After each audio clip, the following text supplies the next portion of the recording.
Hurricane Irma hits Barbuda as it makes first landfall in Caribbean. The most powerful Atlantic Ocean hurricane in recorded history has made its first landfall in the islands of the northeastern Caribbean. The National Weather Service said the eye of Hurricane Irma passed over Barbuda at around 1:47 am local time. Residents said on local radio that phone lines went down as the eye passed. The National Hurricane Center said Irma was maintaining Category 5 strength with sustained winds near 185 miles per hour, heading west-northwest on a path towards Puerto Rico, the Dominican Republic, Haiti and Cuba before possibly heading for Florida over the weekend. Officials earlier warned people to seek protection from Irma's onslaught in a statement that closed with, "May God protect us all." As well as the Leeward Islands, others in the path of the storm include the U.S. and British Virgin Islands and Anguilla, a small, low-lying British island territory of about 15,000 people.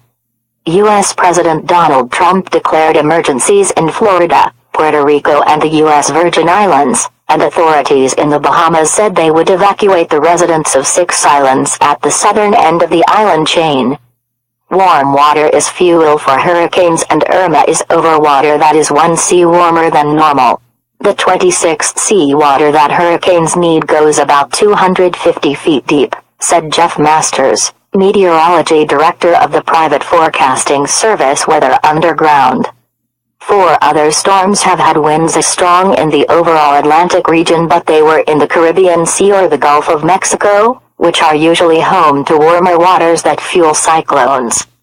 Hurricane Allen hit 190 miles per hour in 1980, while 2005's Wilma, 1988's Gilbert and a 1935 Great Florida Key storm all had 185 miles per hour winds.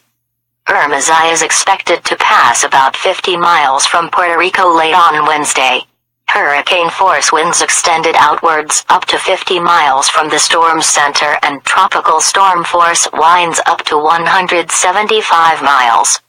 Heavy rain and howling wind raked the island of Antigua as Irma arrived, sending debris flying as people huddled in their homes and government shelters.